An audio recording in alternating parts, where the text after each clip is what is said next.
Okay, let's get started. We have a lot to cover, so I'll just do a really brief intro for those who are going to be watching after. Meredith and I are both from Hyas. We both work in community engagement, specifically with Welcome Corps, and Meredith is really focused on doing outreach with the Jewish community, which is really central to the Hyas identity, and I do a lot of my work with different refugee diaspora groups. So I'm really excited to be with you all and talk to you about Welcome Corps. Specifically, we're going to talk about naming, or what people have been referring to as phase two, where you can sponsor someone that you know, whether they're your family or loved ones. So what I'm going to do right now is I'm going to first talk to you about eligibility, and then I'm going to walk people through the application. And then I am realizing that I am not mindful of interpretation. We had interpretation, is that correct? No, I think everyone in this room is English, so we don't have to worry about interpretation So right we now. don't have to do interpretation today. Okay, well then it's going to go a little bit faster, and then you can always do it, since we have the recording, then I guess you can always interpret for people afterwards. So the first thing I'm going to do is share my screen. Oh, can you enable screen sharing if you know how to do that? If not, I can walk you through it.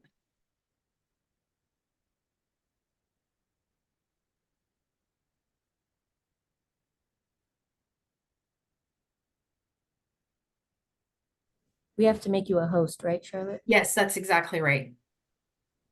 If you go on screen share, there should be a little arrow on the side, and you should be able to enable someone else to do it.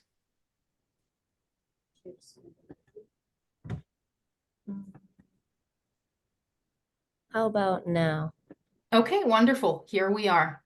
Okay, so let's go and do this. And then, are you able to see my screen? Yes, it's blue right now. Okay. It should be the Welcome Corps page that says, yeah, I see that Candace is giving me thumbs up. So sponsor a refugee, is that the page you're able to view right now? No, it seems like No. we're just staring at a desktop, maybe a desktop image, maybe another.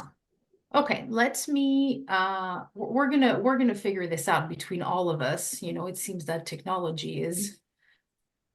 Okay, now it should be the right screen. Yeah. Sponsor a refugee, the Welcome Corps page. Does that look right? Yes. Yes, okay, wonderful. So the first thing I want to walk everyone through is this particular page, and Meredith, she's my colleague right there again. If you can put that link in the chat, that would be really great, so that people can go to that website. You can go on your own. And so I want to walk you through this page because it has a lot of really important information. And I want you to be able to go back to it and understand it on your own, and hopefully share it with your community. So the first thing I'm going to really focus on is eligibility and who can you sponsor through this program. As you know, the Welcome Corps program was launched almost exactly a year ago. The first part of the year was really, no one was arriving. People were really building the program. I should say that the government and the nonprofit agencies were building the program. And in the last 6 months, refugees have been arriving through this program, but they have only been arriving in that sponsors have been sponsoring refugees they do not know.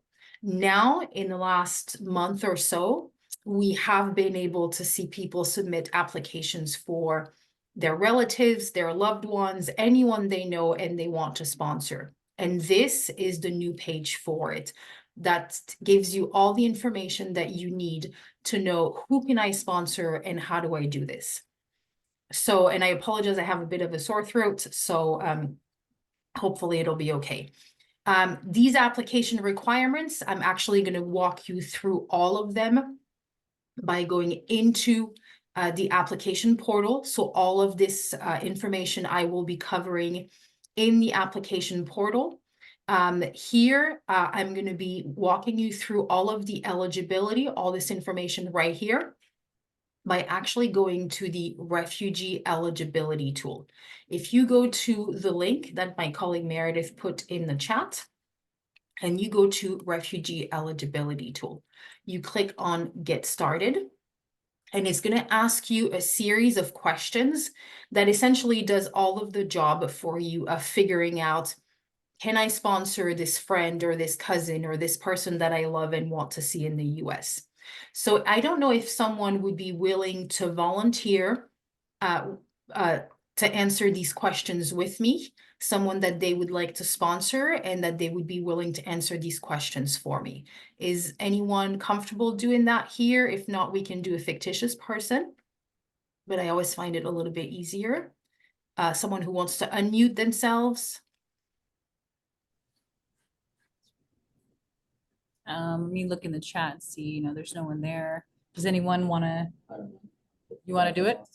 Okay, all right, we've got someone who will go through Okay, that. that's great. That's the best way for me to show it to you. So I'm going to ask you a series of questions if you want to answer those for me. So the people you would like to sponsor, do they already have a US refugee admissions program number? No. No, okay. And it sounds from your answer that you know exactly what that is. I will explain it for the recording. A lot of people are confused about this. They're thinking, what is this? How do I know if my loved ones have this? This means that the US government has reached out to your loved ones and said, we have selected you to maybe come to the US as a refugee, and we would like to start the interview process with you. The way they will do that is they will usually send your loved ones a letter, or they will reach out to them by phone. So there is very little chance that your loved ones would have missed the US government reaching out to them. If you don't really know, it's most likely that they are not part of the US RAP program, okay? So just keep that in mind. They will probably know if they are part of it. So thank you. So you said no, they are not. Also, I'm assuming that your family members are not Afghan. That's correct. Okay, thank you. Are all of the individuals that you would like to sponsor 18 years of age or older? Yes. Yes, okay. I will let others know that if you put no, it's going to ask you if the children are accompanied by parents or guardians. And most of the time that is a yes, okay? But here it sounds like you only have adults. Now, are these individuals that you want to sponsor living outside of their country of nationality? Yes.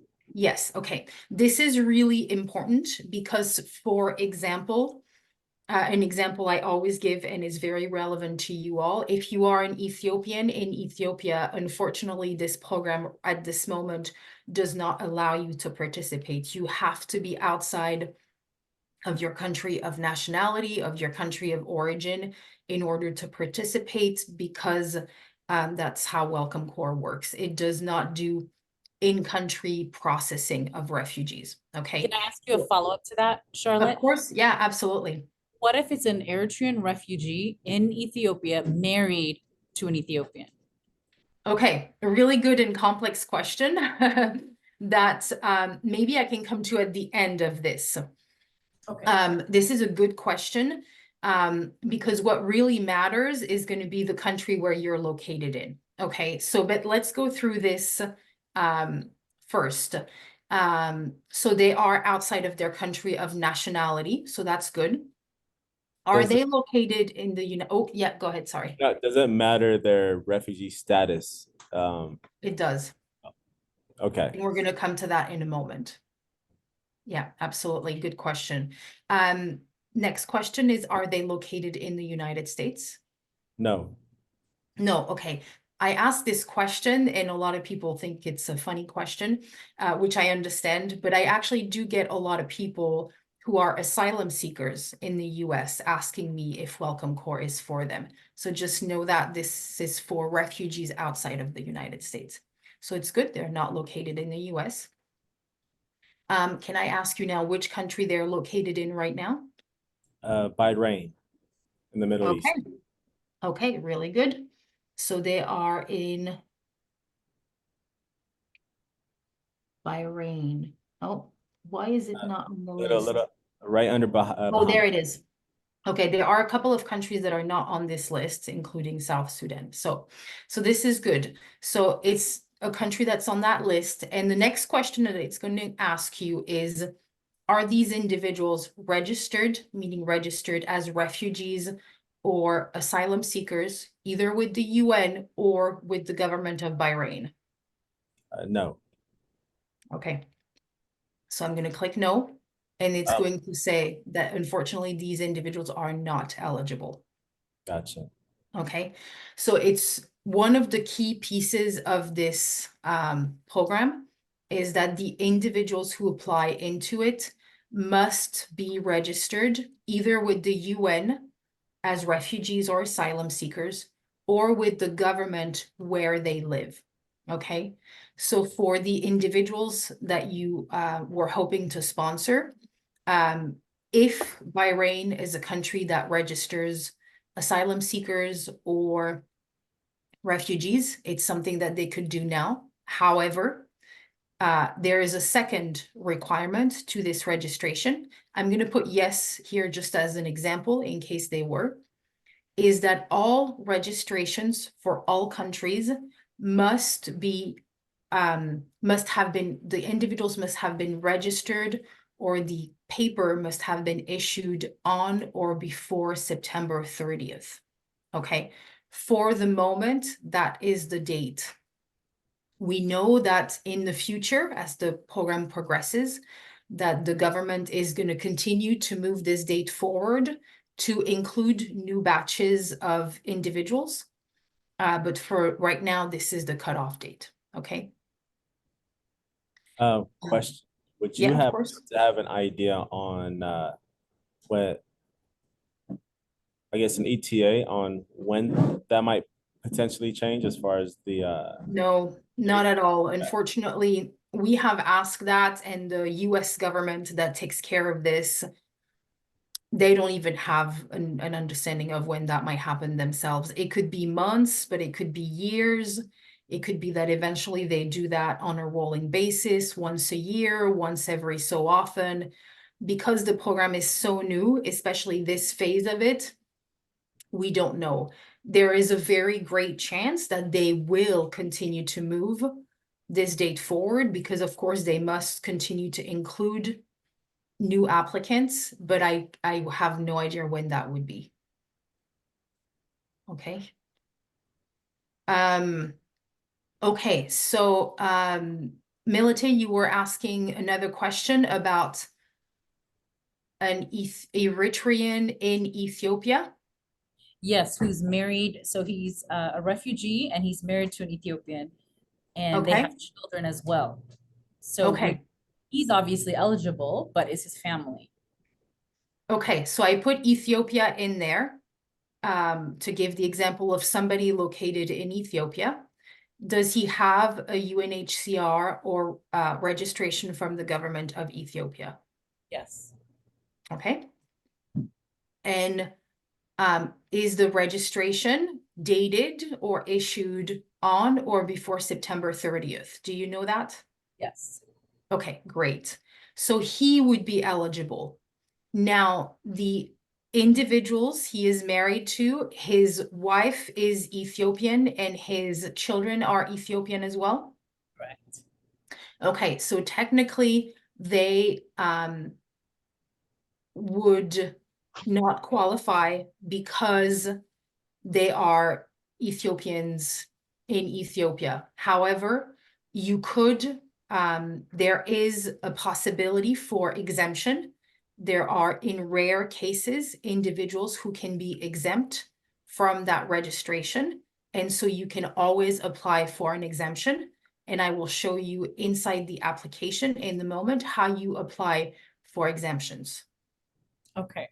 The other question is, we know that Sudan is not on the list anymore. Correct. So, or is not on the list. if someone is in Sudan but moves to, is able to move or has already moved to like South Sudan, or I don't know, could be Uganda, wherever, are they eligible even though they've moved? Okay, really good question. Thank you for bringing this up because I knew this was of particular concern really to this particular region of the world. That's right. What I want to point out is exactly what you're saying is we went through all of this eligibility to figure out who is eligible. One thing that you really should look at is at the very bottom of this page that Meredith entered in the chat. There is a list of all of the countries that are not eligible for Welcome Corps. And I don't mean as your nationality, I mean where you are currently located right now. No matter where you come from, if you are currently located in one of these countries, you are not eligible. And I'm going to explain why in a moment and talk about specific countries that are of interest to you all. There are a few reasons for why these countries are on this list.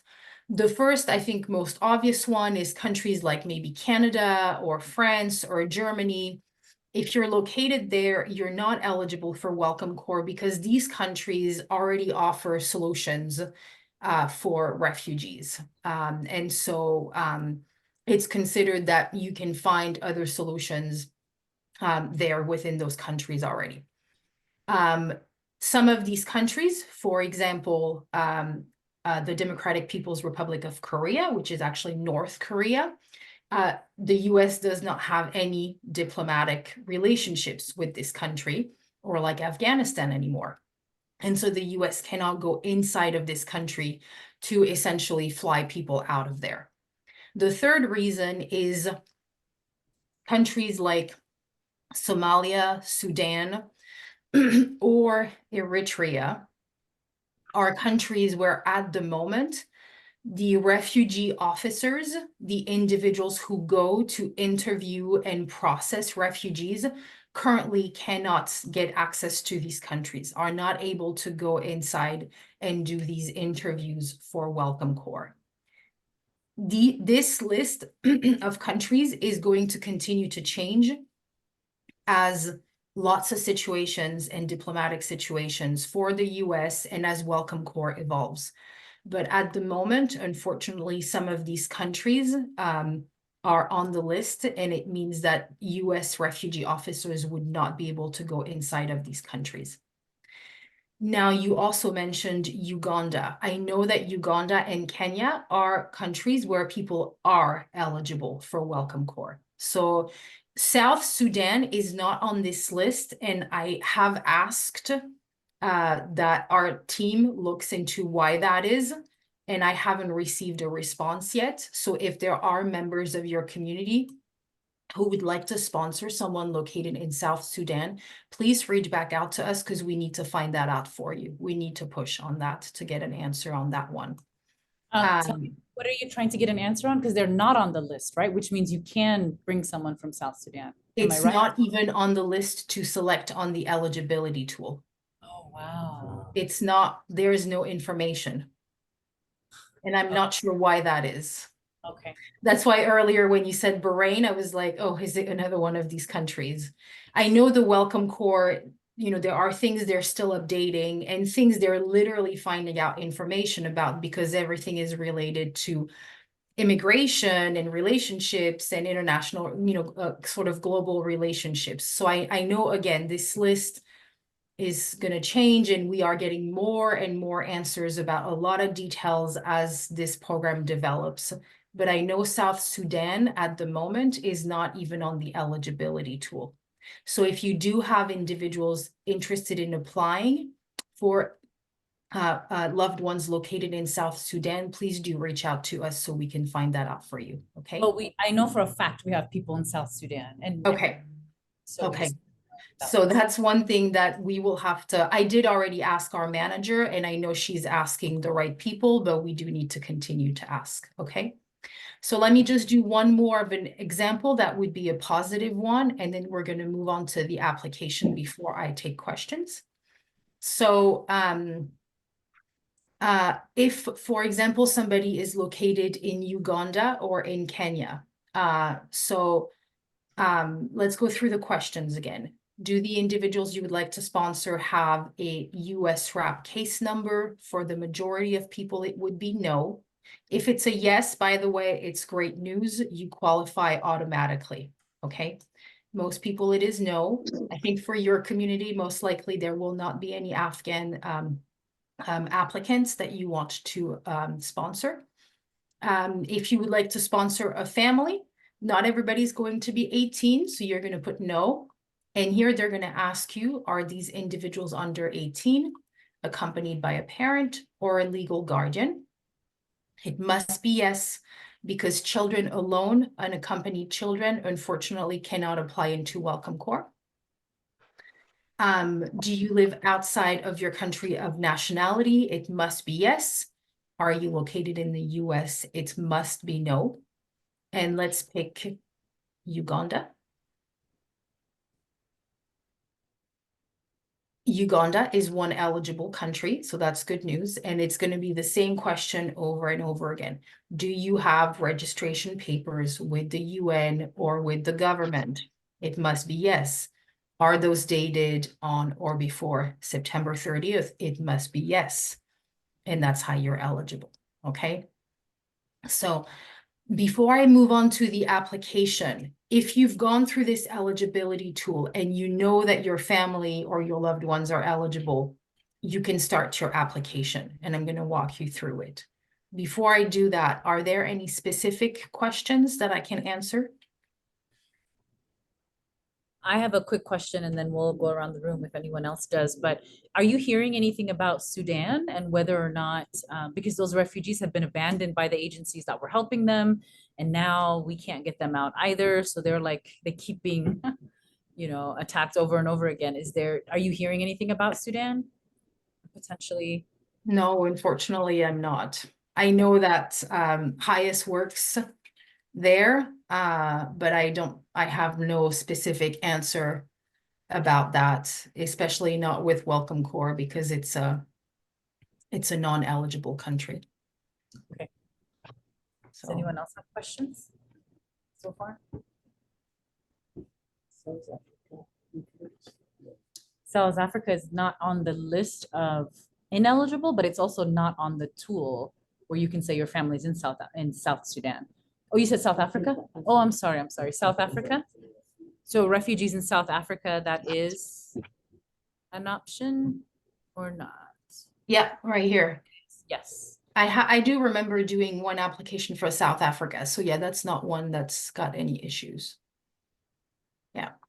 I do want to point out that for Kenya, I know that Kenya has a really large populations of individuals from all over the continent that go there. So I want to point out one thing about Kenya is that Kenya has a different type of document that they require. It is called the Refugee Status Determination.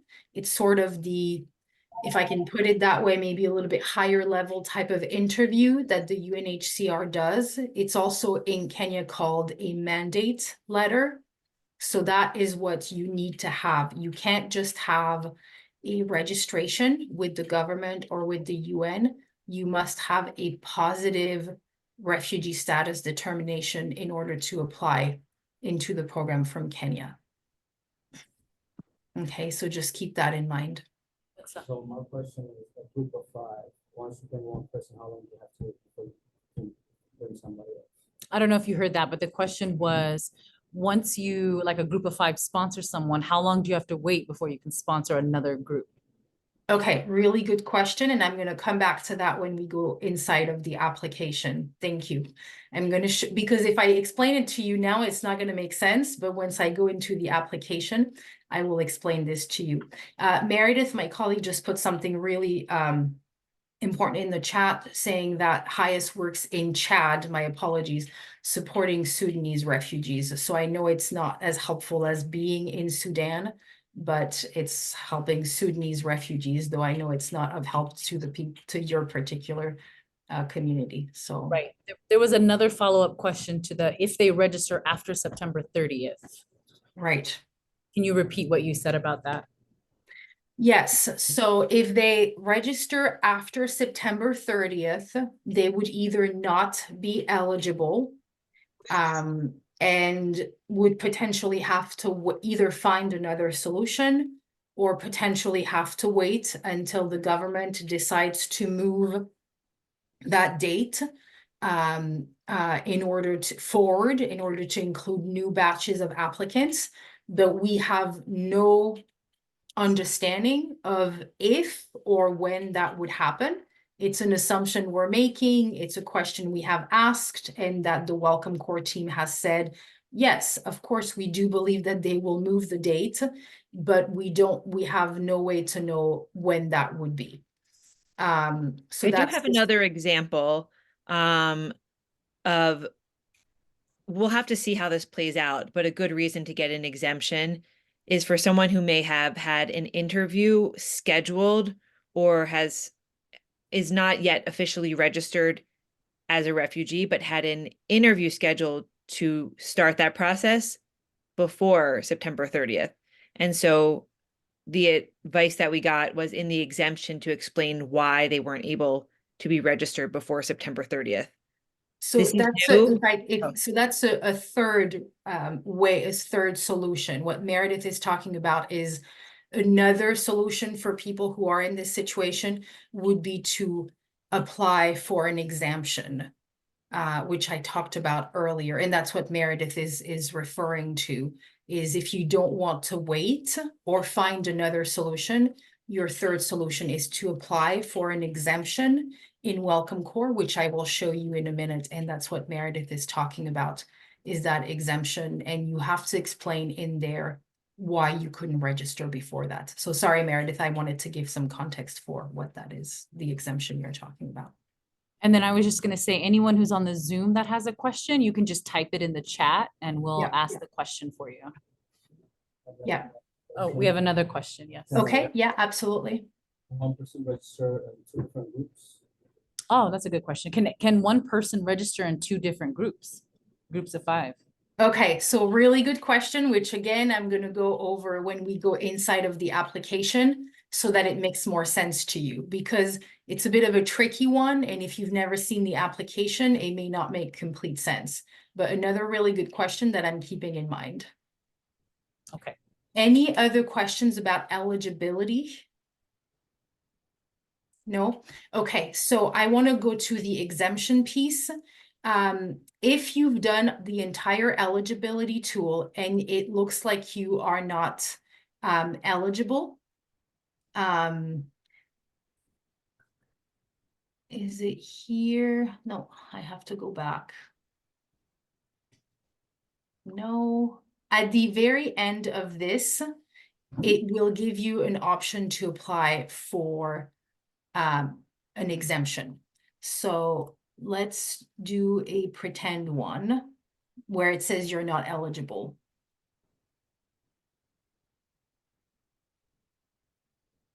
And then let's put, is it gonna let us? Okay, this one is not letting us. Okay, I'm gonna take it inside of the application to show you where to do the exemption. Because in rare cases in here, if you're not eligible, it's gonna allow you to do an exemption. And basically you click on it and it gives you the instructions for how to apply for an exemption. Okay, but let me take you inside of the application now to show you how to apply if your loved ones are eligible for the program. So you're going to click on apply or create an account, any of the big yellow buttons. I'm going to go into login because I've already created an account. And the account creation is very simple. All it asks you for when you click on create an account is your name and your email address, and I think maybe your zip code. And then it takes you inside of the application. Right now, I have already created my account. So once you've created your account, every time you log in, it's going to ask you to enter the code they just emailed you. That's for security purposes. So just know that you're going to have to put in the code they send to your email every time. So this is what the inside of the application will look like. For you all, you're going to click on New Application, and it's going to ask you if you want to participate in Welcome Core or Welcome Core on campus. You're going to do Welcome Core, and then it's going to say what best describes your application. Is it someone that you know or someone you do not know? For you, you're going to click on I know the refugees I want to sponsor, and you're going to click on Continue. And it's going to create a new application for you. That's going to look like this. So this is the application portal, and it has 7 parts to it. The very first thing is it's going to ask you to pick a group name. Your sponsor group name can be anything you want.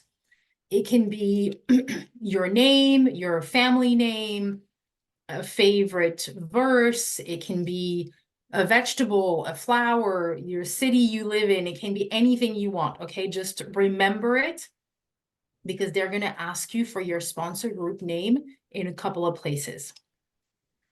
Then it's going to ask you to pick which organization you have or you're working with. You can pick whichever one you'd like.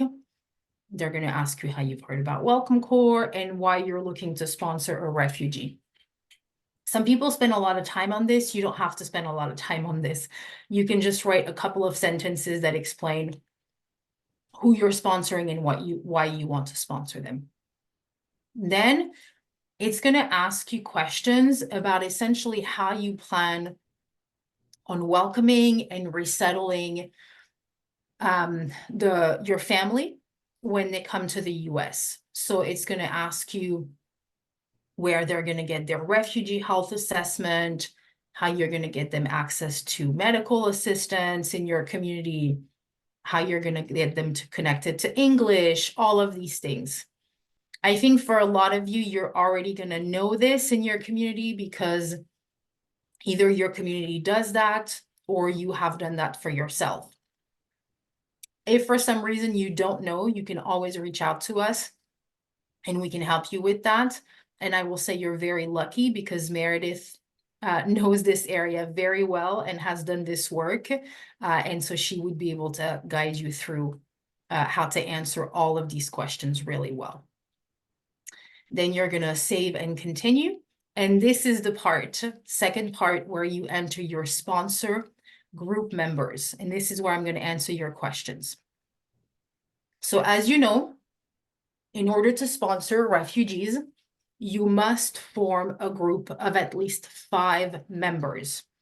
Whether you want to sponsor 1 refugee or the maximum of 10 refugees, it does not matter. You must form a group of at least 5 sponsors. And then somebody asked me, can we have essentially 2 applications at the same time? The answer is technically no. However, you can do it if you make sure that your group coordinator is not the same. So for example, if the 5 group members here want to sponsor 2 families, you can, as long as the group member or the group coordinator gets swapped. If they see a group coordinator having 2 parallel applications, that may get flagged. But as long as you change that, and ideally, if you can change 1 or 2 group members, and essentially the composition of your group is different enough, then we have been told that you can have 2 parallel applications at the same time. So the answer to the other question, can someone be in 2 groups at the same time? Yes, you can, as long as you are not the group coordinator for 2 applications at the same time. Does that make sense? Yes. Yes. Yeah. Can that be from the different state or?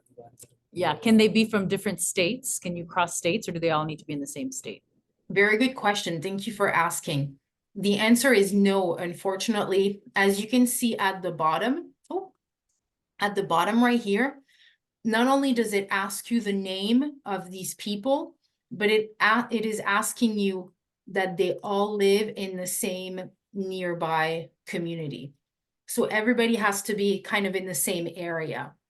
If you do this with a group of 4 people, but you have someone else living in California, that does not count. You can have 5 members all in the, in Colorado, in Denver, let's say, and then maybe a 6th and 7th member are in California and they help in different ways, maybe remotely, or maybe they're contributing to the funding. That is fine.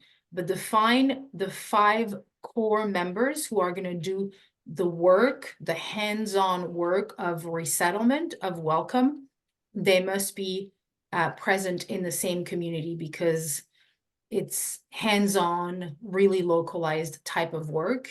And so you can't be in a different state. Okay, we have another Yeah, question. as far as say the group coordinator is different, can you be more than even 2 or 3 times? I mean, can you apply? Will it be a flag as long as the group coordinator is different? Can you be in 3, 4 groups? Is that an issue? Do you think it will get? So we haven't had enough examples of that. I don't know like what the limit is. I know that we've been told that someone who is in several groups, as long as they're not the group coordinator, it would be fine.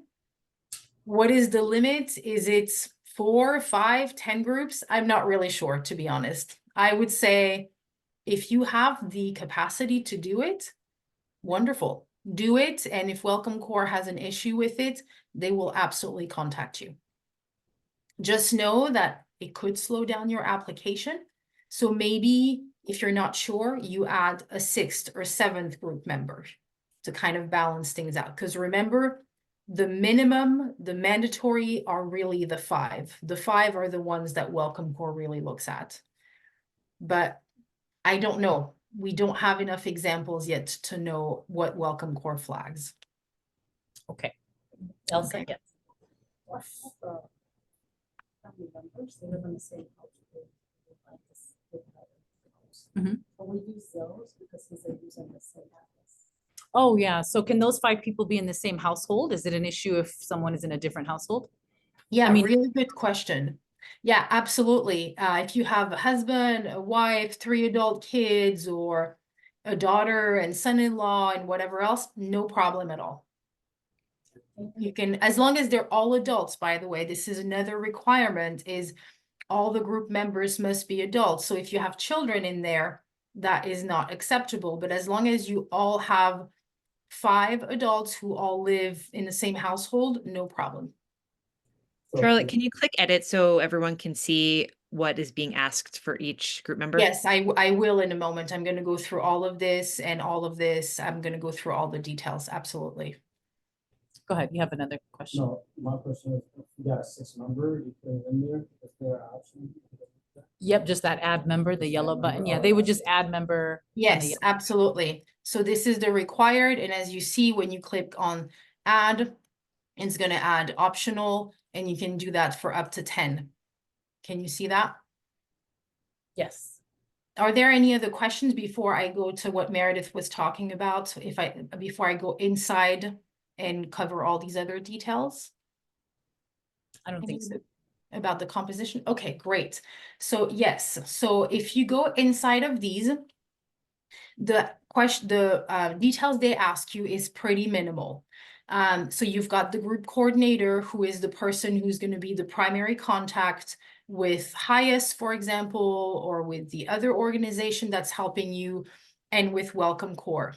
What's really important, of course, is that that primary contact is an individual who has good computer skills and also pretty decent English skills, because they're going to need to complete all of that, and they're going to need to be in communication with all the various organizations to complete the application. So these are the details they ask you. Again, not very much. And each person needs to complete that. Usually the group coordinator collects that information and completes it for everyone, okay? I see a question in the chat. Okay, Gary, I will respond to that in a bit, okay? That's an eligibility question. Thank you for asking. Once you've completed all of that, it's gonna ask you to sign a commitment form. The commitment form, which always has a hard time uploading on my computer for some reason. But you saw that I clicked on it and it's gonna upload it for you. It has a really long list of all the services you're expected to provide and to support your loved ones with. What you're gonna do is check all these boxes. And then at the very bottom, you have a spot where each of the members that you've entered here must sign. You can sign it electronically if you know how to do that, or you simply print it, people sign with a pen, and you scan and upload it back in here, okay? In terms of the other elements of your group, so you must all sign the commitment form. As we've said, you must all be at least 18. All live in the same community, and everybody needs to complete a background check. The background check is done with Sterling volunteers. There is the link on the website, or I can also provide it to you. And it's an online background check that's $15, and it takes a few days to come back, really. What I will say, a couple of things about the background check is make sure that whatever name combination you used there, I think a lot of us have multiple names. Whatever name you use here, make sure it's the same as your background check, because the company that does the background checks works directly with Welcome Corps, and the Welcome Corps team is gonna look up that you have your background check. They're gonna look your name here to find your background check. Okay, so make sure the name is exactly the same so it doesn't delay your application. I know that that's something that the Welcome Corps team has been having issues with. Okay. Meredith, was there anything else in there that I forgot to cover that you wanted to No, looks good. I just put the link in for the background checks. Okay, oh, that's perfect. Thank you so much. That's great. Okay, I see other eligibility questions in there, so I'll pause for a minute. Gary, I have one refugee in Sudan and he was registered before 3 years, but is not eligible. That's correct. Unfortunately, at this time, Sudan is not a country that Welcome Corps takes applications from, unfortunately. How long does a family need to be living in their current country to be eligible? Really good question, Candice, a question that a lot of people ask. So it's not about how long they've been in that country for. It's about the registration document. Remember, the registration document must be from the UNHCR or from that country, and it must be dated on or before September 30th. So if they've been there for 3 months, but they got the document and the document has the right date, let's say September 1st, 2023, then that's fine, they're eligible.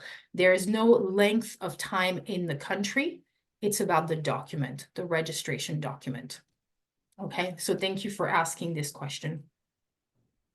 Okay, so I'm gonna move to the third part of the application. Oh, one more question coming in. Oh, okay, yeah, no problem, Candice. The third part of the application is the training certificate. Only one member of the group. Very often it's the group coordinator, but it doesn't have to be. But one person has to take this training. You click on this link and it's going to take you to another website. You create an account. It's pretty easy. And it's a few hours. It talks to you about the sponsorship of refugees, which I think for a lot of you, this will be things you already know, but you got to take it. And then it gives you a certificate of completion that looks like this. And then you upload it into the application right here. And that's part 3. Part 4 is probably one of the most important pieces of this application, is where you put the refugees' information in there. So I'm going to walk you through what this information is. Oh, was there? All right, let me, I'll mute. Okay. One thing that I want to remind everyone is the maximum number of refugees that you can sponsor is 10 at this time. Okay, so that's the largest family right now that you can sponsor. If you have questions about that, I can answer them as well. So we go in, and for each person, you must complete this refugee section per person, even for the children, even for the little babies. So what they're going to ask you is, there are 4 different parts per refugee. How do you know them? How are you related to them? It doesn't really matter, to be honest. You can sponsor who.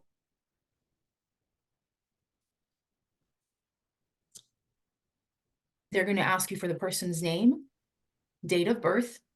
They're going to ask you again, do they have a U.S. Refugee Admissions Program case number? For most people, it will be no.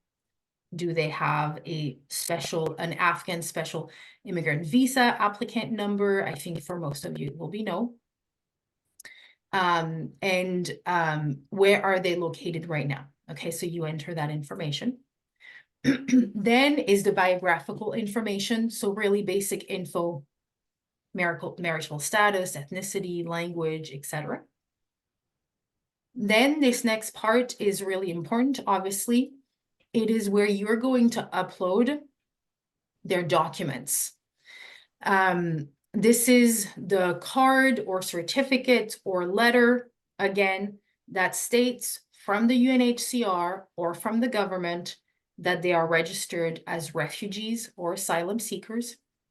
And they ask you to confirm the registration or issuance date. If you put a date that is before the September 30th, it's going to tell you that it is not eligible. See, it tells you right there. And here is the part with the exemption I was telling you about. This is the part right here where you would request an exemption. If for some reason this person does not have a registration document, or the registration document does not have, is after September 30th, which is what Meredith was talking about earlier. This is where you click here and you submit an application for an exemption. And it's going to explain to you all of the steps here. Essentially, you're going to send an email and they're going to send you back an electronic survey where you're going to explain your entire case of why they were not able, what it is that is beyond their control, that they could not get a registration or that they could not get it in time. And this gets reviewed by the Welcome Corps team. And then they make a decision on whether they believe that the exemption qualifies or not. Okay, and according to that, then you are able to continue or not the application. Okay. Next, are there any questions on this? Because I know this is just kind of a lot of steps. Yeah, we do have a question. Yeah, okay, great. I'm going to put the link to the exemption as well in the chat, so you have that directly. Yeah, question, go ahead. Maximum number 10 includes all under 18 or it's only So the 10 refugees that you can, one group can sponsor, does that include children as well? Like that includes everybody who's coming, right? That's right. It includes everyone in the household.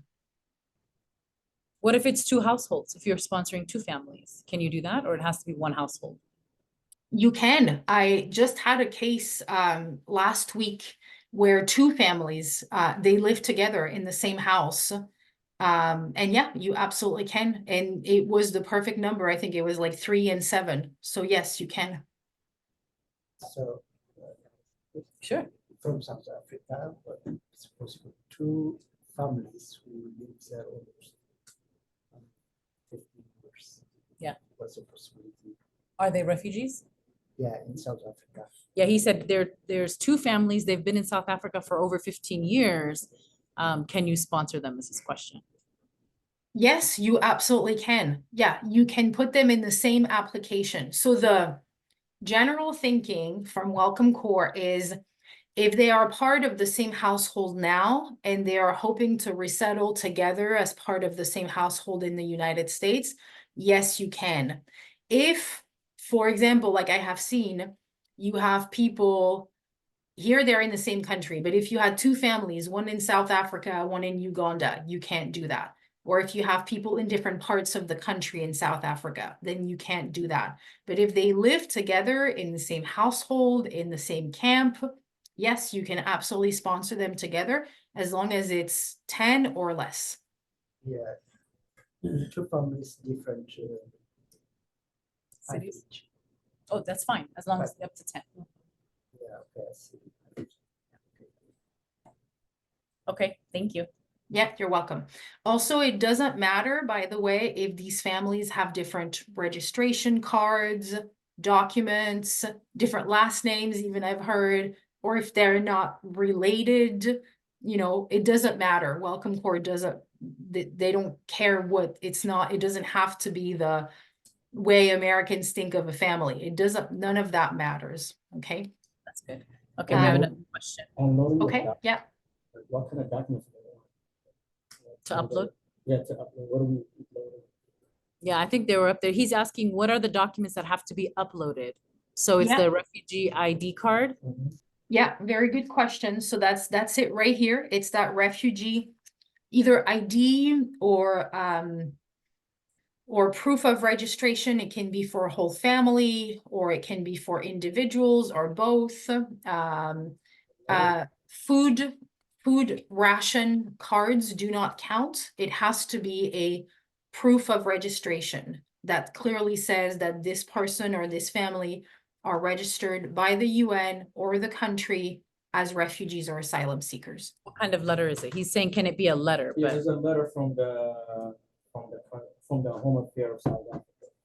so from the government? Yeah. So can it be a letter like from the government? Absolutely. If you want at the end, I will show you several examples. Redacted, there is no information for personal information. I'll show you several examples. Yes, it can be a letter as well, Thank you. of course. Okay, so we put the exemption information in the chat, and there was one more person. Can a nonprofit organization or church be a sponsor? Yes, absolutely. Good, thank you. You're I have welcome. I have one more questions. Of course. Sorry, can I ask a question? Yeah, it's better to type it in the chat, Dali, but go ahead since you already started. Sure, I'm sorry, thank you. Is any medical restriction if any of them are medical challenge while in the refugee camp? Really good question. So that is part of the kind of 4 different steps that are going to be checked by the US government overseas or in the camp.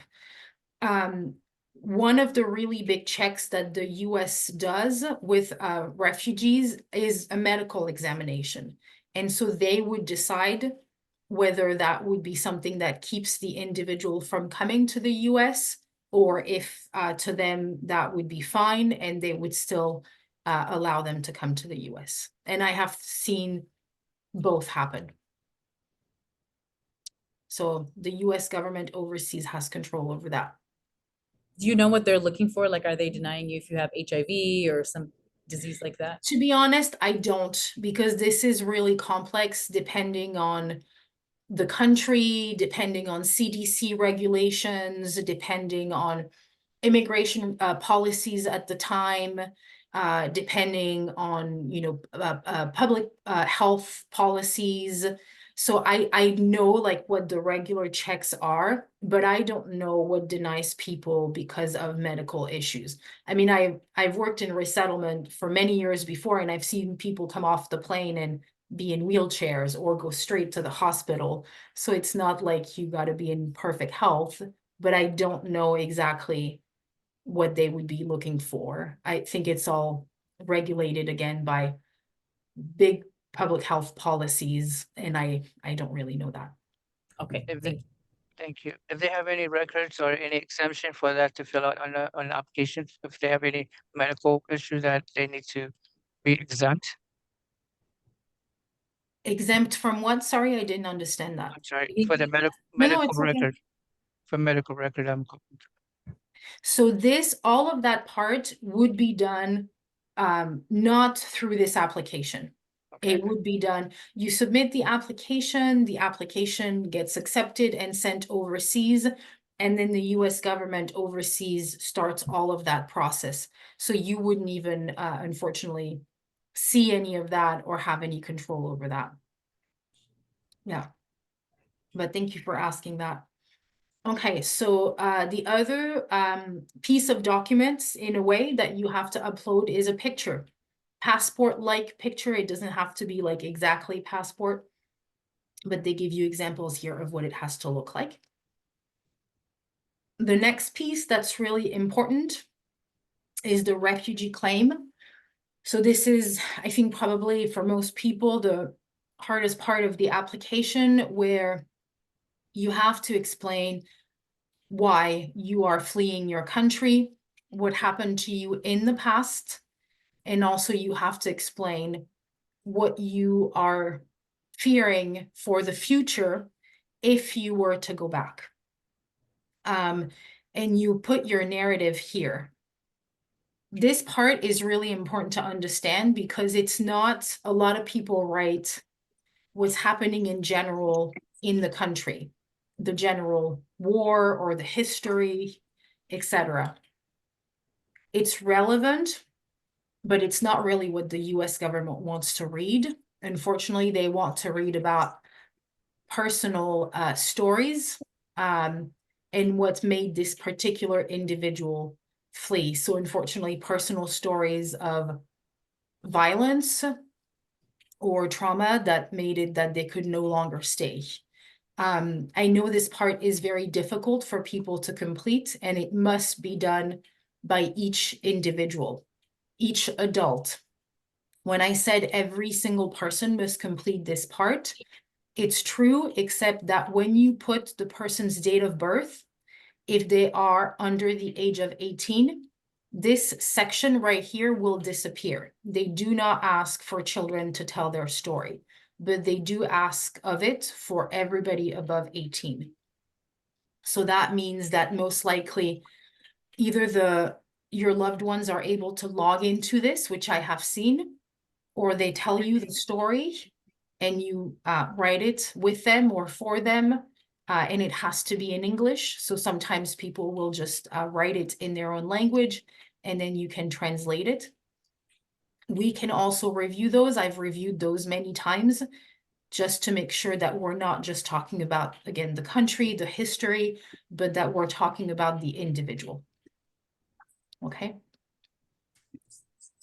People have asked me before, how detailed do you need this to be? You don't have to go into things that are specific and really graphic. But we're obviously talking about trauma and violence and personal stories. So unfortunately, it's always inevitable that some of that is included. Any questions? Six, the sponsorship or the interview that is commented in this place. Well, I believe the interview would happen later. His question is which comes first? Yes, the sponsorship. The or sponsorship or the interview which process?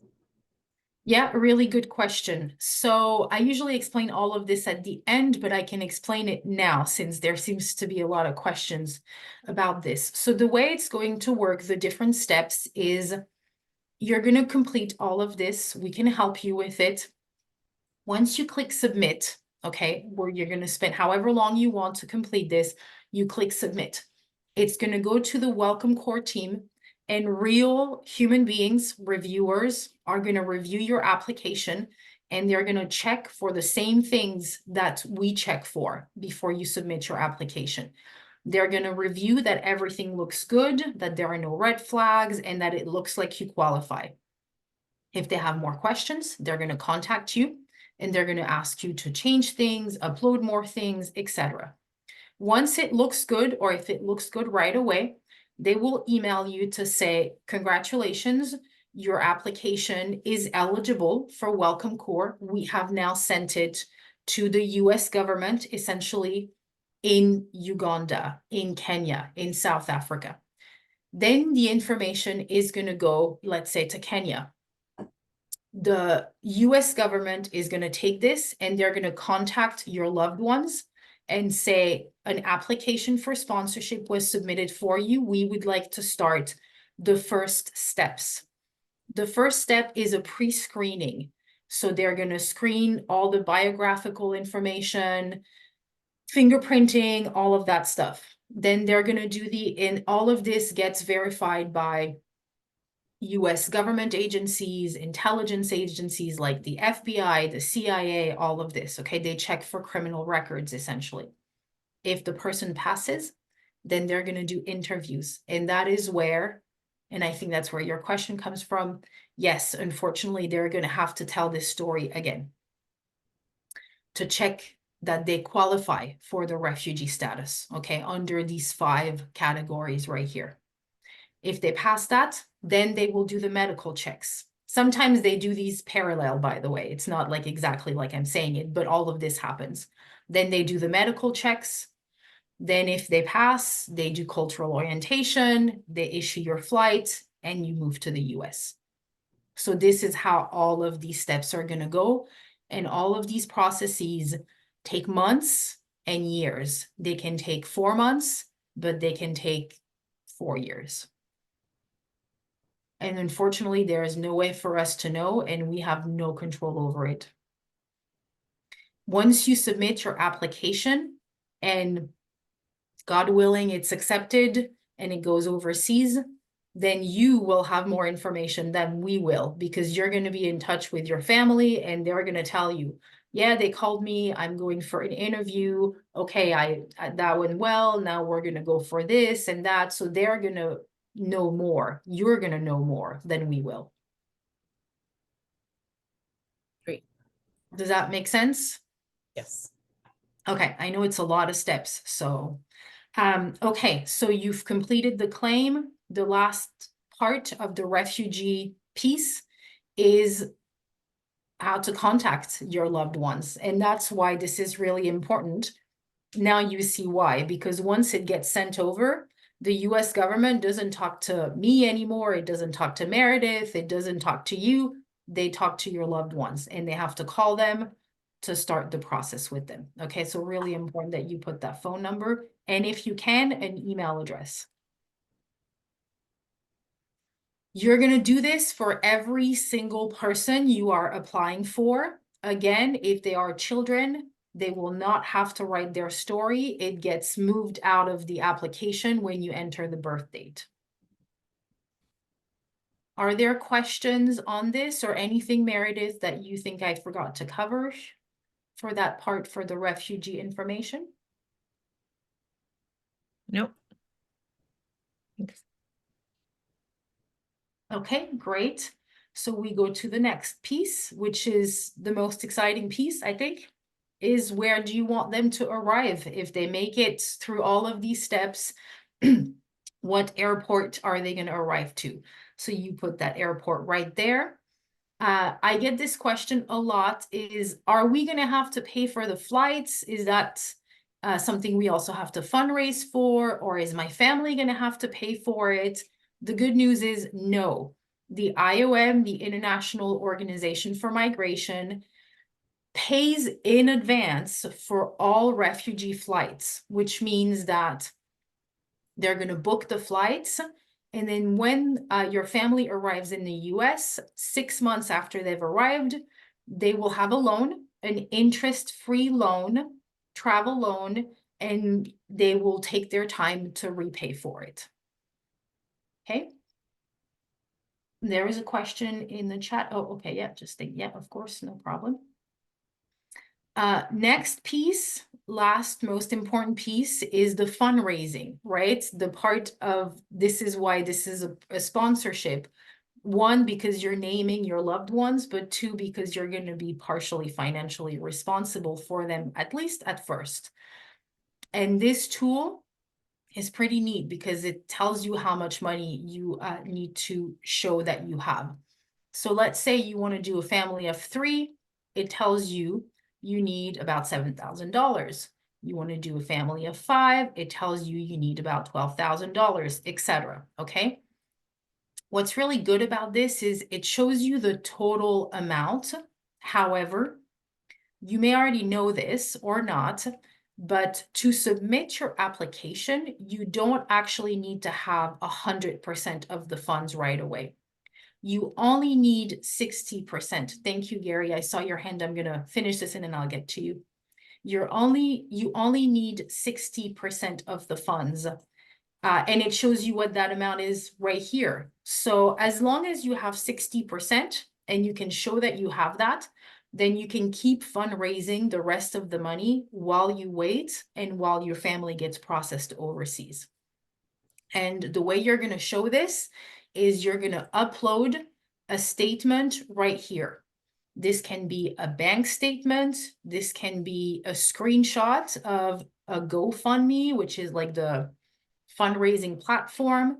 And it can even be a letter from your church or nonprofit. Somebody asked that earlier. It can be a letter from them. I will say the most annoying part about the bank statement is that you have to find a way to put your sponsor group name. If you remember at the very top, I told you your sponsor group name can be anything you want, even a vegetable, or I think Meredith has had groups that had flower names. It can be anything you want, but it has to be on the bank statement. So the way people have done this is with online banking. On online banking, you can name your bank account. And so you take a screenshot of that and that's what you upload. If you have questions or difficulties with that, please reach out to us because we can help you. Everybody's struggling with this. So I'm going to pause here and get Gary's question. Oh, please type your question. That's fine. Gary, if you can type it, that's fine. But if not, go ahead, ask your question. Can one person? Oh, sorry, it's on the chat. 1 second. I don't know if they're gonna. Okay. Okay, yeah, Gary, just type it if you can. We don't hear you, but there's a question here we'll take for now. Go ahead. Okay. Yeah. Can one person sponsor the family, like if you can contribute all the money what they need? Yeah, so the Okay. question, yep, sorry. The question is, can one person provide all of the funds for the group? Yes. Yes. Absolutely. Yes, absolutely. The kind of flexible part about Welcome Core is they don't really check where the money is coming from, or they don't check the sponsor's tax information, revenue information, income information. Really, the only thing you upload is the statement. So if one of you wants to give all the funds, you can absolutely do that. In fact, we have seen groups where you have people who donate money, and then you have people who are part of the 5, and they're not the same people. Or churches, synagogues, mosques who give the money, and then you've got the people who are the group of 5. So those do not have to be the same people, and there are no restrictions on any of that. The only restriction is the money cannot come from the refugees themselves. And that's, I hope, obvious for like safeguarding purposes. Did that answer your question? Yeah. Okay. Okay. There's a question in the group chat, if you can see that, Yeah, Charlotte. I can. Okay, Okay, great. so Candace asked, if the family size of the sponsor group increases before the application is approved, how would that impact the application? Yes, I get that question quite a bit. You mean a baby is born, right? So once you are overseas, the answer I just got recently is that's fine, but you need to let the US government that's going to be processing your application know right away, because then they're going to have to go to Welcome Corps. And I'm guessing, this is just an assumption because it's never happened. Again, we're too new at this, but I'm guessing they would reach out to you, the sponsor, and say, you need to modify your application accordingly and have additional funds, and these two pieces would have to be connected. As long as I think it's not above like 11, let's say you already have a family of 10 and then you've got an 11th baby born into it. I've also had this question. I don't know about this. But you would have to let the overseas team processing you know right away so that they can tell you how to adjust the entire process and application. We have another question. Hi, Charlotte. You mentioned that the refugee has the opportunity to get an interest-free loan after a few months. Whose responsibility is it to pay the loan back? Is it the refugee after they find work, or? how does that work? Okay, so I was talking about the travel loan. Hopefully that was clear. What I meant by this is when the refugees come to the US and fly to the US, their flights are paid for by the IOM, the International Organization for Migration. That is not free. Of course, the government is not that generous. You have a loan that is interest-free to pay for these flights, okay? And after 6 months, you repay those flights. That is the loan that you have to repay.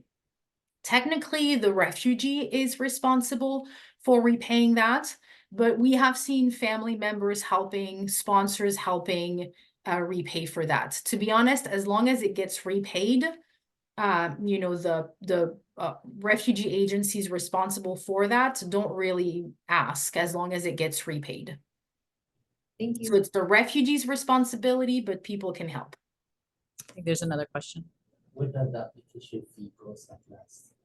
Application fee Yeah. for this process? Is there an application fee for this application? Is that what you're Maybe saying? the amount of for each of the individuals. Ah, the money you Yeah, raise. where does this money go at last? Oh, yes. So the money that's raised for the group, Yes.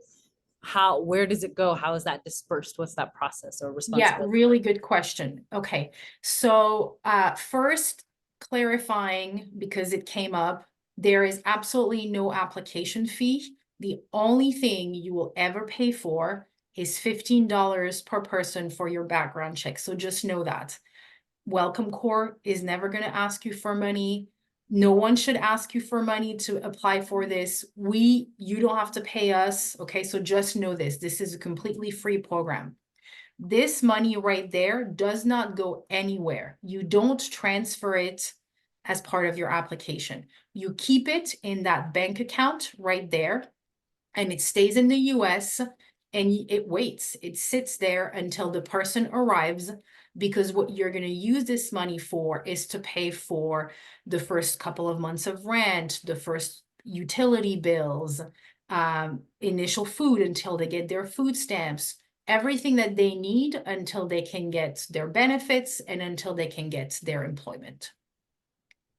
And Meredith, did you have something you wanted to add maybe for this or for the travel loan? I just wanted to add, when folks are getting on the flight, they will get a form that actually indicates the amount of money that will be need to be paid back for the travel loan. So it won't be a surprise when people arrive, they'll have that information already. So it's something to keep in mind.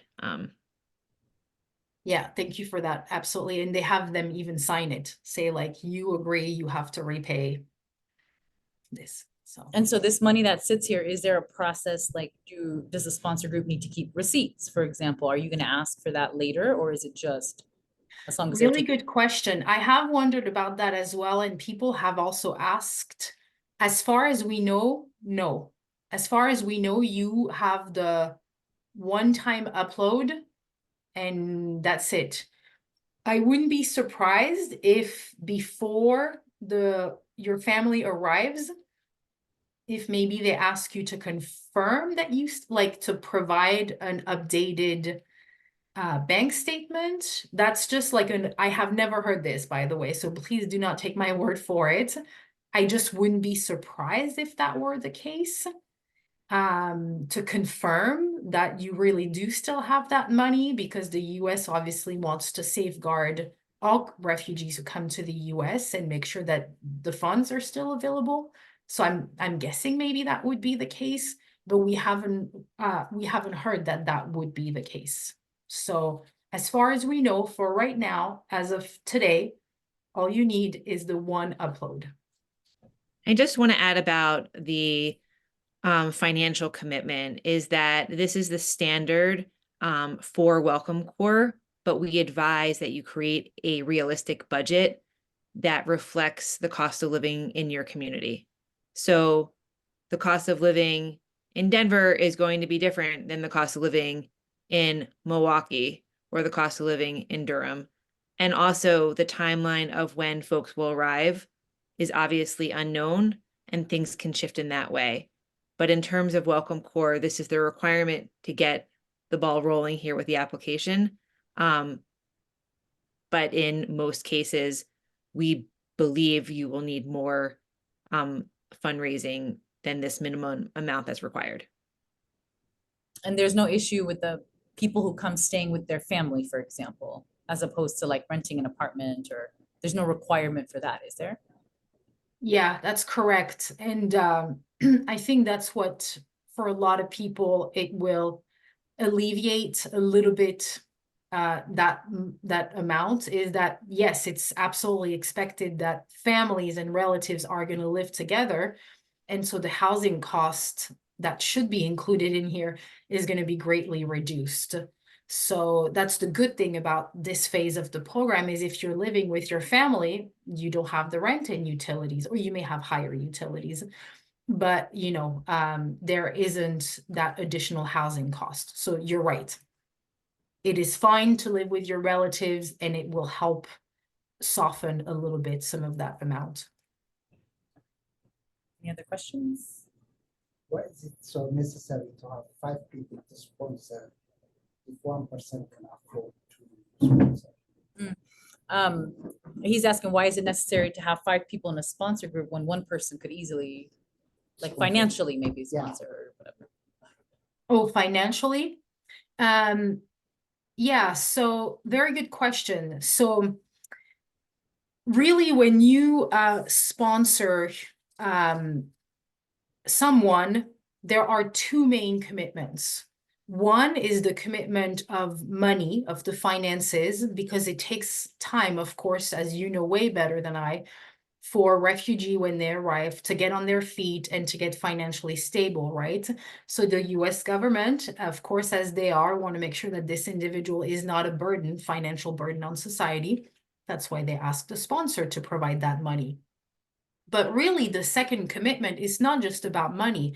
It's about the resettlement piece. It's about the social integration, the cultural integration. And so one person can provide a ton of financial support, but if there is no one that's present to help them go to English classes, to help them find employment, to register the kids in school, to do all of the things that an agency does, then their resettlement is only going to be partial. And so that's why the 2 main pieces of this application you'll see, and why these 2 things are necessary, is you don't just need money, you need people to support these individuals and to support the family to do all of the services. And so that's why you have to have at least 5 members. Even if you resettle one person, the Welcome Corps still believes that, you know, you need at least 5 individuals to divide up all of these services that an agency, a refugee agency, gives for 3 months, because it takes so much to recreate a life for someone. So that's why those 2 are really central to this program. And so if you have a group of 5 that successfully resettles 10 people and they want to do it again, how long do they have to wait before they can, that same group can do it again? Yeah, really good question. So 3 months, and that's exactly why I was saying 3 months, because it's the classic refugee program timeline is 90 days, 3 months. And so here they're trying to mirror this. The regular, if I can put it, refugee program takes about 3 months for agencies to do it. It should take about 3 months for families to do it. So once you've hit that 90 days from the arrival, from the moment the family has arrived, then you can submit your application. Great. Yeah. Okay. So we have the financial part. Sorry. So you upload your info. Oh, is there another question? You want to ask another Yeah, question? is there any local office for Job Corps in Denver?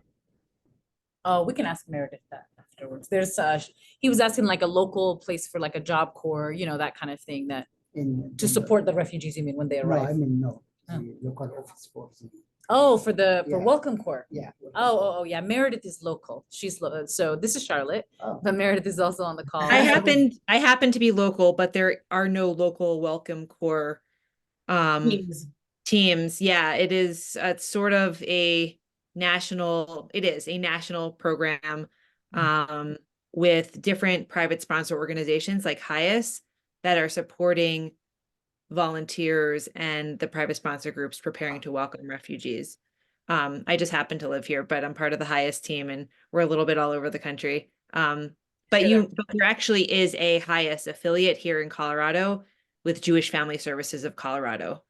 They became a resettlement agency last May. So you're probably very familiar with with African Community Center and LFS, but HIAS does resettlement in Denver, but not Welcome Corps. I'm here and I'm happy to be a resource. Yeah, so you're But lucky. you're with HIAS, right, You've Meredith? got Meredith. Excuse me? Meredith, you're with HIAS? I work for HIAS. I'm on the private resettlement team. I primarily am engaging with the American Jewish community across the country, but also working with the matching piece of Welcome Corps and also helping people prepare to apply for the naming piece as well. Okay, so will you guys give us whatever contact information you want us to share with people who have direct questions? I don't know if it's going to be Charlotte or. course. Yeah, Meredith, absolutely. share that I will information. put that in the chat at the end. Absolutely. Yeah, we will. Great, thank you. Yeah, you're welcome. Are there any other questions before I finish up? Doesn't look like it yet. No? Okay. Okay, great. Okay, so this is the part where you're gonna upload the financial piece. Just to let you know right here, if you uploaded a statement that only has 60% of the funds, that's fine. They're just gonna ask you how you plan to meet the 100% eventually. So you can just let them know you're gonna continue to fundraise, et cetera, or save, or whatever your plan is to get to the 100%. This is more questions about your financial piece, which I think is very much related to what Meredith was saying, is if you live in an area that has a cost of living that is really high, like for example, in California or New York City, and what you're raising, let's say even the $12,000 is just not going to be enough, how do you plan on covering the extra cost? I have to be honest that for most people who sponsor their family, this does not come up a whole lot because, as you were saying earlier, most people are going to live with their relatives. And so they're going to save a lot on the rent and utilities for a little bit. But if it were to come up, it's good to have a contingency plan. If there are high medical costs or anything like that, can you do you think you could get support from your community? So it's asking you to kind of think through that and be realistic about what is going to cost at first for the first 3 months, but we know it could be longer, up to 6 months really, until people get employment and until they get their benefits. So it's exactly what Meredith was talking about earlier. Just be realistic, especially, for example, if you have a family of 10 and there are little kids, or, mom is going to be really busy taking care of the kids and only the father is going to be able to work. This is a reality we see a lot. Is it going to be realistic for one adult to work, or, kind of thinking through these realities, these financial realities. So this is what they're asking you about here. The last part is just you certifying lots of different things. And once you've certified that, and once you have green check marks on all of these sections, you can feel free to click submit. It will come up here in yellow. Or what we do a lot on our team, what I do every day is I meet with people just like this for an hour. I review all the pieces of their application. I have them show me their documents. We fix a few things. We meet again, or it all looks good and we click submit together. So if this is something you would like us to do with you, we can do that as well. Okay. Okay, before I stop and I show you one more thing, are there any questions? It looks like there's a change. You used to have to, well, so I jumped the gun when it initially came out and I applied. You had to do a plan. That's no longer a requirement. That's correct. It used to be a really big welcome plan, which Meredith is very familiar with, and it was a really big part of what she did with groups, and it was very lengthy. Now it's this small thing right here. I showed you this earlier, where you got to put addresses of where they're going to do their medical screening and learn English and all these things. That's your plan. Oh, that's Right nice. there. There's a question here. Yeah, I mean, Yeah. either anywhere where they ask the financial income of the applicants with the groups. No, but his question is there anywhere they ask for the financial income of the applicants? No, no, they do not. On the financial, so I got a savings, can she hear me or? She probably can, but I'll Okay, repeat it. so I got a savings account, right? So I can change the groups and member house or whatever, right? And for them, do they need that like for 3 months or is it just like just a screenshot? I think it's just a snapshot. So when he changes the name on his savings account to the group name, is it just a one-time snapshot or does it have to show 3 months or multiple months of the money being in there? No, it's just a one-time, it has to show the full amount. So that amount that I just showed you on the application, that's the amount it has to have.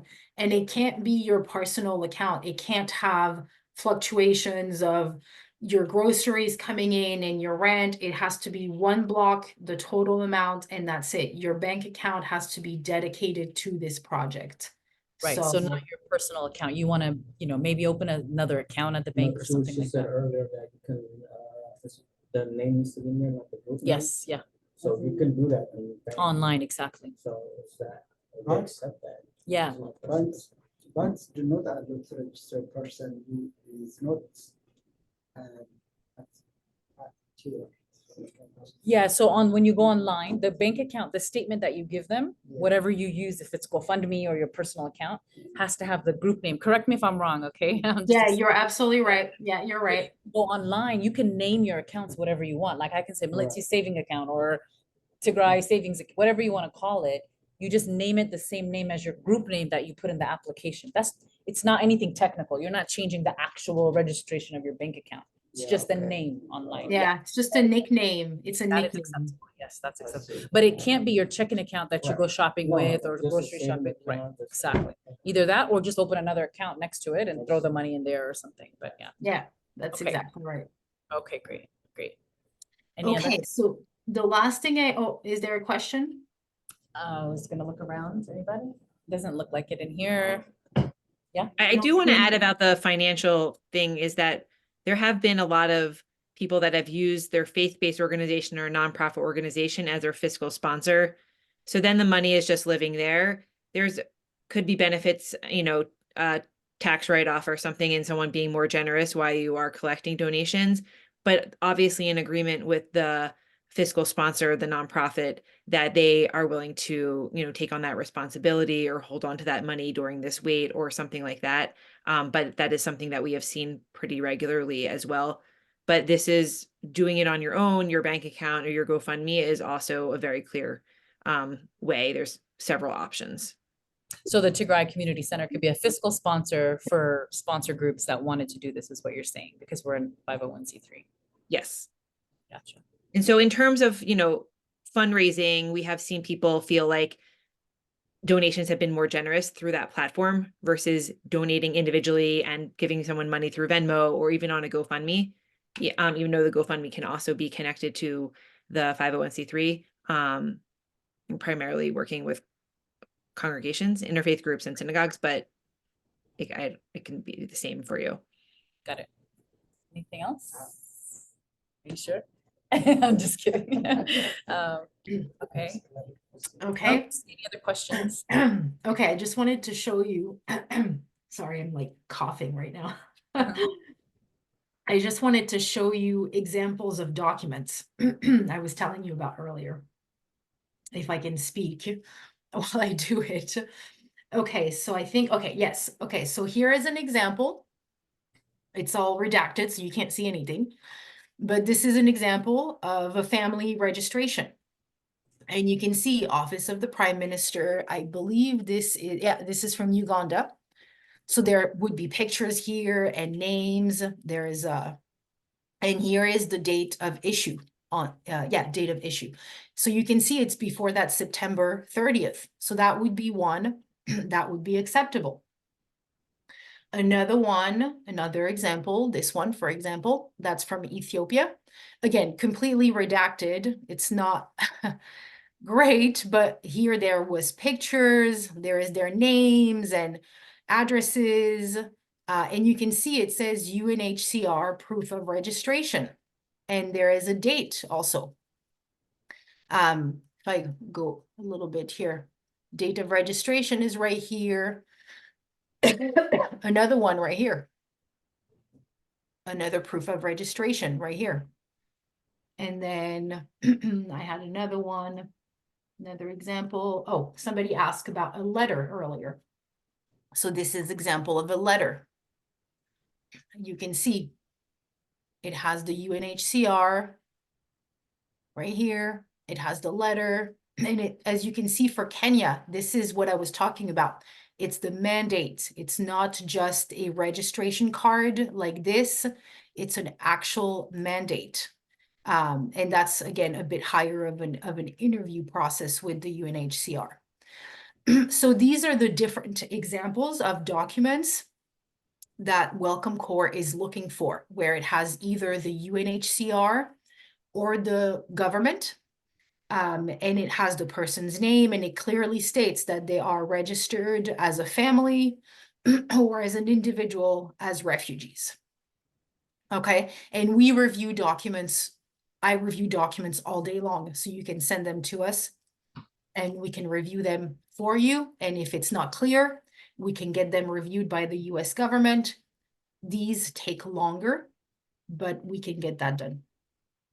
So Charlotte, when people are filling out that Welcome Corps application on the link that's in the chat, does it go to you first or does it automatically go to, oh, so we have to review with you then before we If you submit? would like, yes, if you would like, when you're gonna go in, you're gonna create your application, just like I took you into mine. That's my account, my test account.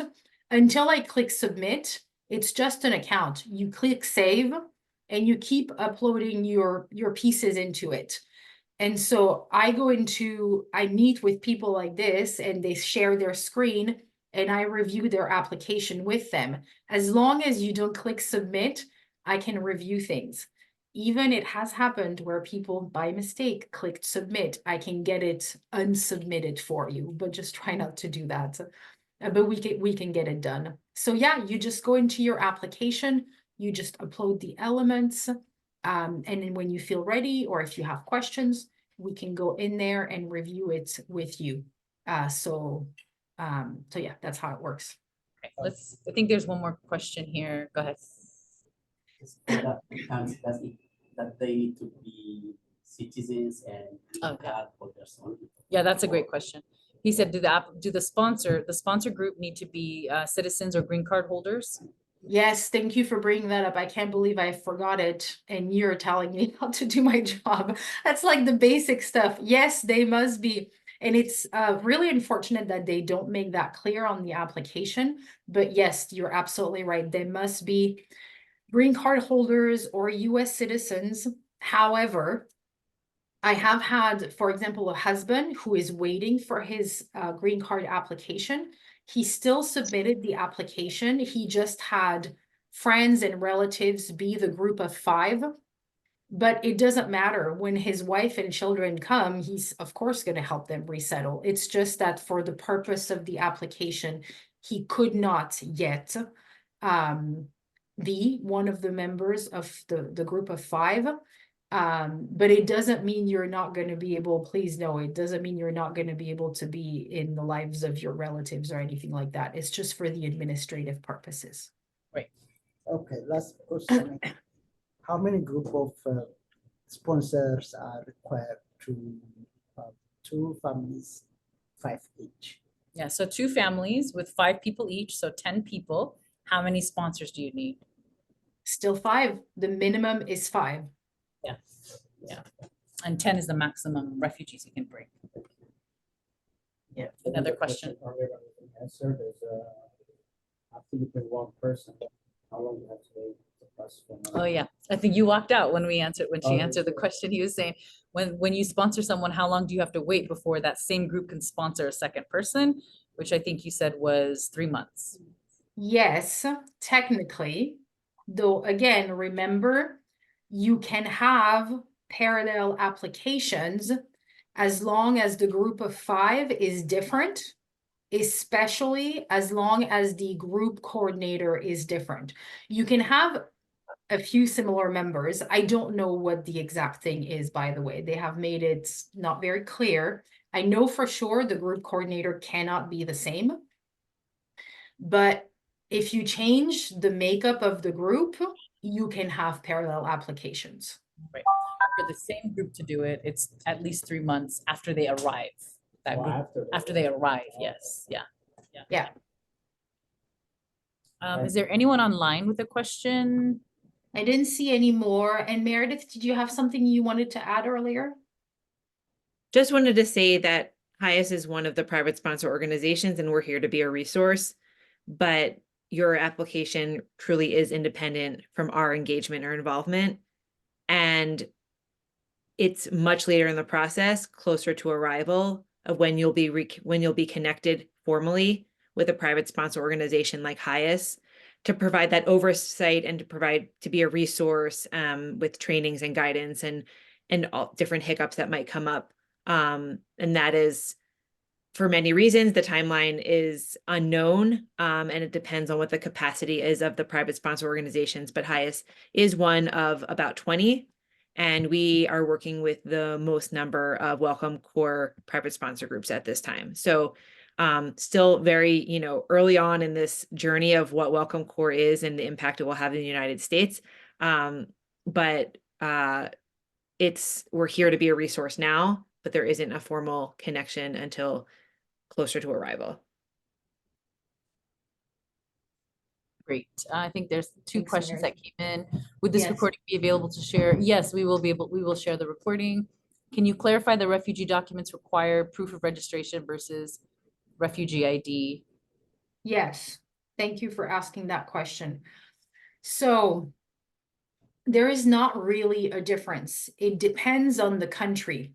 The documents I just showed you, you could see. Let me do this again real quick. You can see that, for example, here. Oh, no, it didn't share. Let's do it again. Okay, so it depends on the country where you are. In Kenya, for example, very often you get a letter like that, and that's a proof of registration. Or you also get a family registration. I have seen that a lot, like this. Just like in Uganda, it's called a refugee family attestation, or in Kenya, it's also called a family proof of registration. So this qualifies. But for example, in Ethiopia, did I have it earlier? Right here, that's more of a card. So it doesn't really matter. It depends on what the country where the refugee or asylum seeker is registered. It depends on what they're going to issue that person. We have lots of examples of them looking different, but they all qualify the same way. As long as it's clear that it is a refugee or asylum seeker proof of registration, that it comes either from the UN or from that country, and that it has that date. So it has to have those 3 elements. It's a registration for a refugee or asylum seeker. It can't be a visa. For example, I had someone give me a visa. That does not work because it's a tourist visa. It's not a refugee registration. It has to be from the UN or the government, and it has to have the date. Remember, the on or before September 30th. If it meets those 3 requirements, then the person is eligible if they are in a country that the US can have access to. Like we had an ID here that was from South Africa, right? The ID No. you showed me, where was that one from? But it was an ID card, but it said refugee in parentheses next to the name, so that's what you're looking for. Yes, South exactly, Africa, great. exactly. Does it have another photo? And it has to have a photo, whatever the document is? Yes, it has to have a photo, absolutely. Yeah, I had a question. No, this More is so from to South Africa. see- Sure. Well, I don't, she might be able to see that. I don't know if you can see this on the camera. Probably not. But yeah, it's from South Africa and it has the person's name, but it says refugee in parentheses and it has the picture. So Okay, so I just showed you one right there. For example, in Rwanda, that's what I'm showing you. That's an ID card. It's a refugee ID card.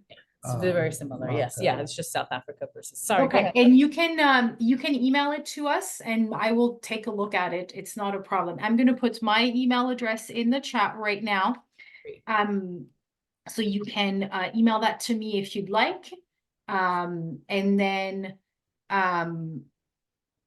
then after that, yes, we'll review it. And if it's not me, it's going to be Meredith or another member of our team that's going to review your documents and again, be able to do the application review with you. Okay, I know we're almost out of time, but we have one more question here. That's fine. I wanted to know if there are any other resources out there that you can provide for refugees that weren't eligible to come through with welcome corps. Mhm. Yeah, great question, terrible answer. Unfortunately, not at this time.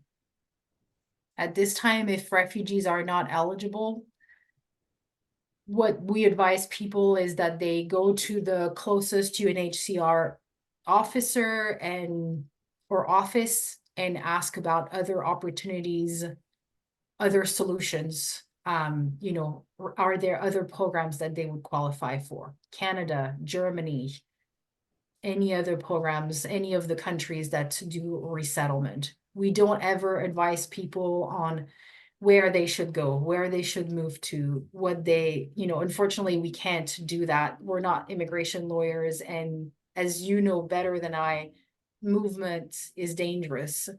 But definitely, we would encourage people to explore other solutions.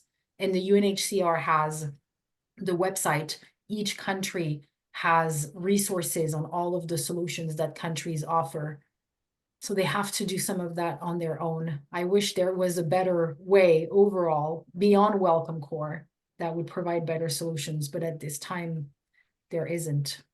And if they do move countries, it's based on their initial registration date with UNHCR, right? It's not like if they were, for example, in Sudan, and now they go to South Sudan, it doesn't start from the day they get to South Sudan, right? If they were already before September 30th registered with UNHCR in Sudan, is that the date that counts?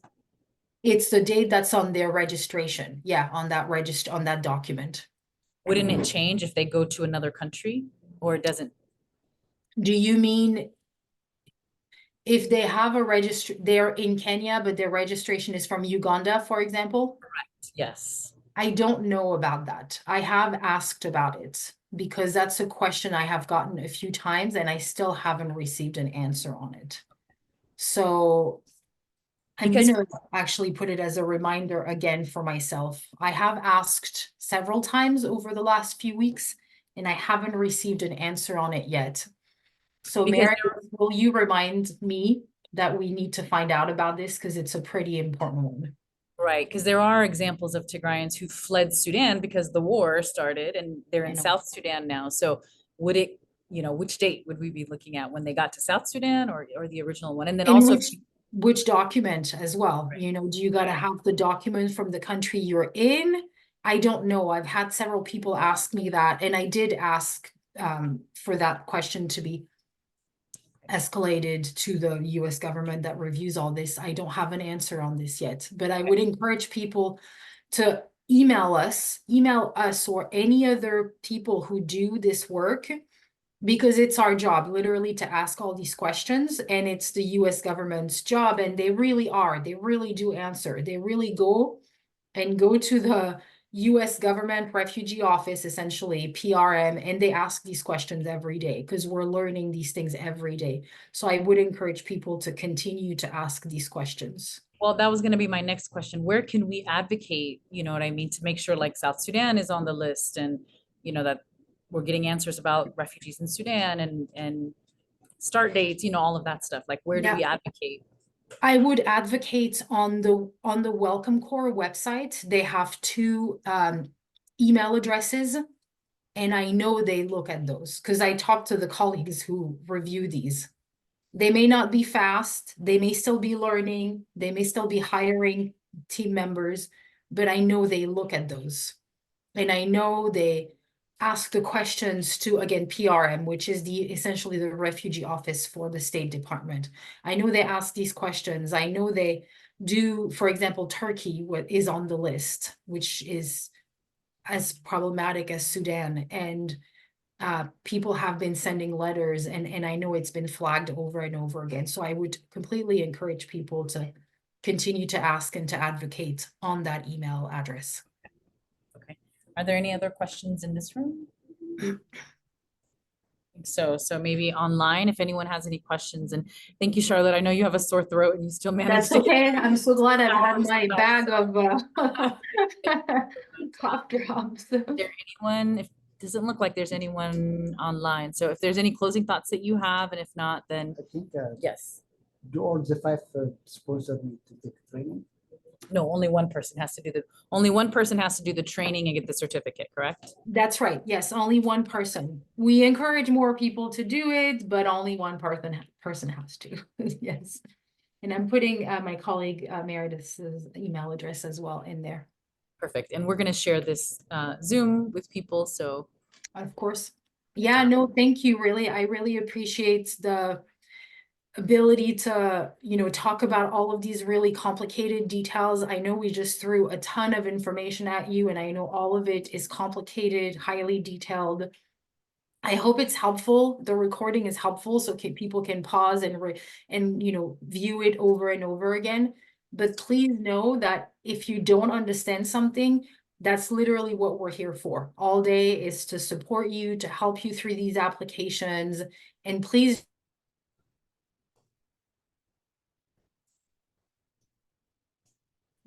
as Meredith said, there are 20 organizations at least out there who are there to support and who have the same goal, is to bring in more refugees.